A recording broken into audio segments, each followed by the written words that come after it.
सन्माननीय श्रोतागण, मी तुकाराम पुंडलिक खिल्लारे आपणासमोर सादर करीत आहे माझ्या काही कविता. आयुध. कवितांच्या जंगलात भटकताना मिळतील ती आयुध चालवीत गेलो. या आयुधांच्या वेदनेचा मी माझी कविता. म्हणूनच माझ्यापेक्षा तू कवितांची अधिक होतेस प्रिये. माझ्या या वेदना अश्वत्थाम्याच्या वेदनेसारख्या चिरंजीव होतील याची काय कल्पना. कधीतरी फिरत असलेले ग्रह स्थिरावतील आणि दाटलेला अंधार प्रकाशमान करतील. तू तर अंतापर्यंत साथ देण्याची भाषा बोलत होतीस. आता निदान ग्रहण सुटेपर्यंत साथ दे. मग डोळ्यात तुझ्या जमतील मेघ आपोआप आणि विठ्ठलाला विहिरीत टाकल्याचं दुःख होईल. प्रिय व्यक्तीनं केलेली जखम.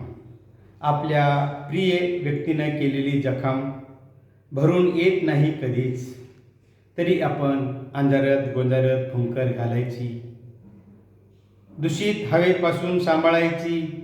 हृदयाच्या कप्प्यात साचलेली वेदना डोळ्यात आणून पावसाच्या सरीत सोडून द्यायची. आकाश निरभ्र होईल, वारा सुटेल, गदगदलेलं झाड हलकं फुलकं होऊन फडफडेल. मग आपणही पहाटेचं गाणं गावं, प्रिय व्यक्तीचा हात धरून पानाफुलाशी बोलत राहावं. सांगता सांगता सुखाच्या दुःखाच्या गप्पा रंगतात. ऊन पावसात भिजताना दुःखामुळे आली होती अवकळा. सारा जीव गोळा एका जागी.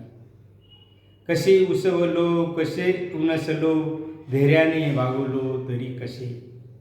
झुंजता झुंजता दुःख मावळले, सुख पसरले पावलात.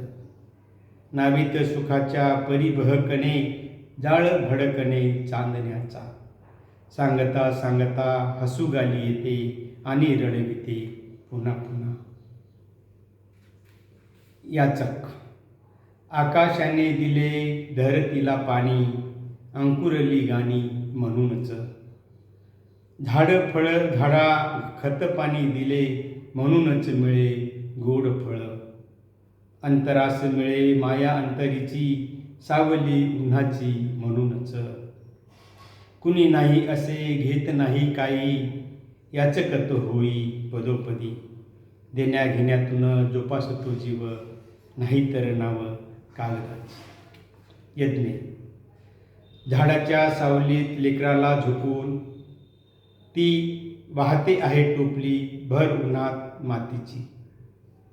वाऱ्यावर डोलणारा लाल जर्द हिरवा, सळसळता बहर, गळणारी फुलं उष्ण जखमेवर. काष्ठ हाताची पाजळत स्वेद अर्धे धगधगत, ती धरू पाहते दरवळता सुगंध मुठीत. धन्यवाद.